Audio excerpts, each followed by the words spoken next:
আসসালামু আলাইকুম প্রিয় দেশ এবং প্রবাসী ভাই বন্ধুদের সকলকে আমার ইসলামিক ওয়াজ সাইদুল ইসলামের ইউটিউব চ্যানেল থেকে সবাইকে অভিনন্দন ও শুভেচ্ছা এবং অন্তর্ভরা ভালোবাসা জানিয়ে আজ আমি শুরু করছি ত্রিপুরার বাদশাহের সাথে হযরত সুলাইমান সাল্লামের মুলাকাত সেই গল্প নিয়ে। তো আপনারা সকলেই আমার এই গল্প কেমন লাগে অবশ্যই আপনাদের মূল্যবান মতামতগুলি আমাদের কমেন্ট বক্সে জানিয়ে দিবেন। সাথে আমার ইউটিউব চ্যানেলটাকে সাবস্ক্রাইব করে বেল আইকন অন করে দিবেন এবং সাথে থাকবেন। বিসমিল্লাহির রহমানির রহিম। গল্পের নাম পিঁপড়ের বাদশাহের সাথে হযরত সুলাইমান সাল্লামের মুলাকাত। একদিন হযরত সুলাইমান সাল্লামের দেওয়া নির্মিত সেই বিশেষ সিংহাসনটিতে বসে বায়ু ভরে উড়ে বেড়াচ্ছিল ১,০০০ উজির সহ প্রধান মন্ত্রী আসফ দৈত্য তার সামনে উপবিষ্ট ছিল।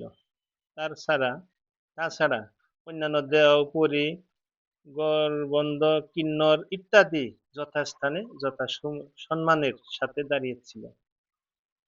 পাখিরা যথারীতি তার মাথার উপর ছায়া দিয়ে ধরেছিল। এমন সময় ফেরেশতা গণের তসবিহের আওয়াজ হযরত সুলাইমান সাল্লামের কানে গেল। ফেরেশতা যেন বলছেন, এলাহি, আপনি সুলেমানকে যেরূপ রাজ্যপাট ও সম্মান দিয়েছেন সেরূপ আর কোন মানব দানবকে দেওয়া হয় নাই। উত্তরে যেন আল্লাহ তাআলার তরফ থেকে জবাব আসলো, হে ফেরেশতাগণ, আমি সুলেমানকে সাতটি দুনিয়ার বাদশাহী দান করিয়াছি।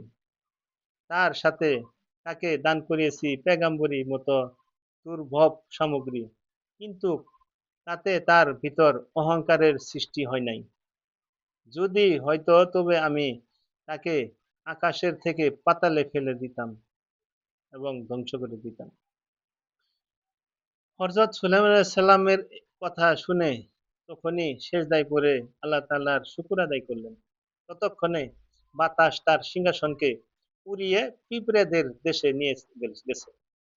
যেমন আল্লাহ তাআলা কোরআন শরীফে ফরমাইয়াছেন, শেষ পর্যন্ত যখন তার পিঁপড়াদের ময়দানে এসে পড়ল, তখন একটি পিঁপড়ে বলল, পিঁপড়াগণ, নিজেদের গর্তে ঢুকে পড়ো, যাতে সুলাইমান সাল্লামের সৈন্য এসে নিজের অজানায় তোমাদের না পিষে ফেলতে পারে।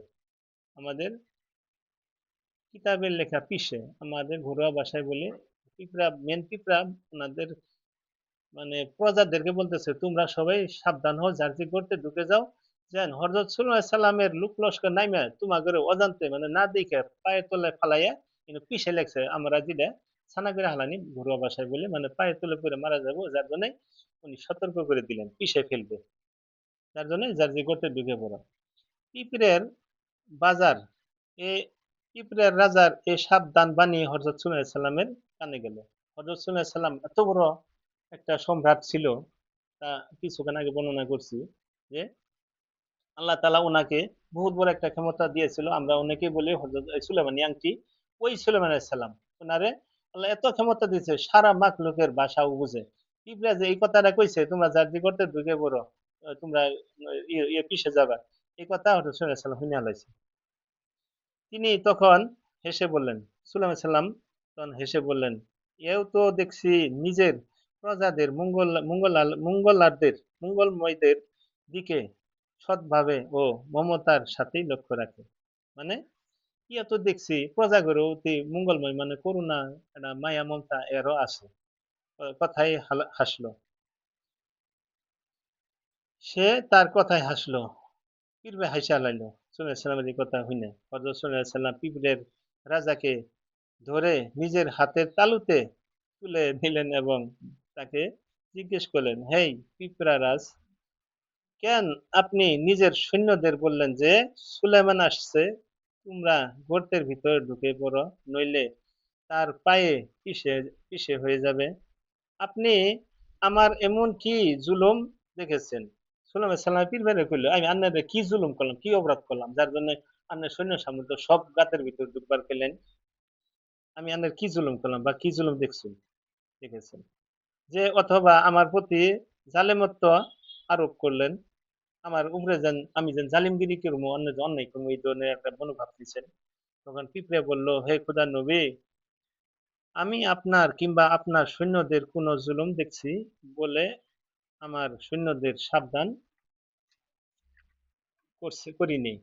তবে ভুল বলেও একটা কথা আছে, বড়দের এরূপ ভুলে যখন ছোটদের প্রাণান্ত অবস্থা চলে তখন বড়রা সে তুচ্ছ ভুলের জন্য মোটেই অনুতপ্ত হয় না এবং তাতে তাদের কিছু এসেও যায় না।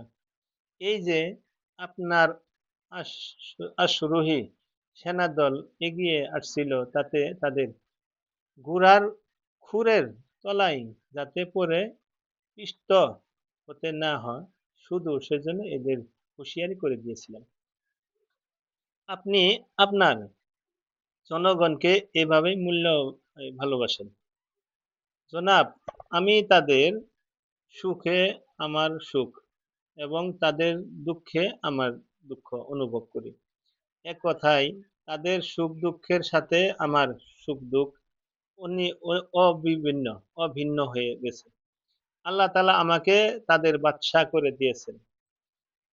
আমার বোকামির দরুন যদি তাদের একজনও মারা যেত তবে তাতে খোদার কাছে আমাকেই দায়ী হতে হতো। সুবহানাল্লাহ, কত বড় কথা ভাইরা।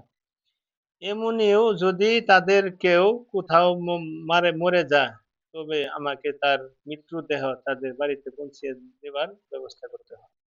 আচ্ছা বলুন তো, আপনার পিঁপড়ে বাহিনীতে কতগুলো লোক আছে? ওহ, আমার বাহিনীর কথা বলছেন। তার ধরুন নকিব বা সৈন্যপতি তো 1040 হবেই। তারপর ধরুন প্রত্যেক সেনাপতির অধীনে রহিয়াছে 40,000 করে সুবেদার। তারপর ধরুন বুঝছি আপনার সেনাদল বিরাট। এখন বলুন তো, ন্যায্য হিসেবে কোনটা বেশি ভালো মনে করেন, আপনারটা না আমারটা? নিঃসন্দেহে আমারটাই। কেননা আপনাকে বহন করে আপনার সিংহাসন, আর আপনার সিংহাসনকে বহন করে গিয়ে বাতাস, এ এ সব অনুমতি আনুষ্ঠানিকতার বালাই নেই আমার বাজারে। আপনার কথায় আমার হাসি পাচ্ছে, সাথে সাথে বেশ কৌতুকও বোধ করছি। আচ্ছা বলুন তো, এত কথা শিখলেন কোথায়? এ সুলেমান, আপনি কি মনে করেন এ আল্লাহ তাআলা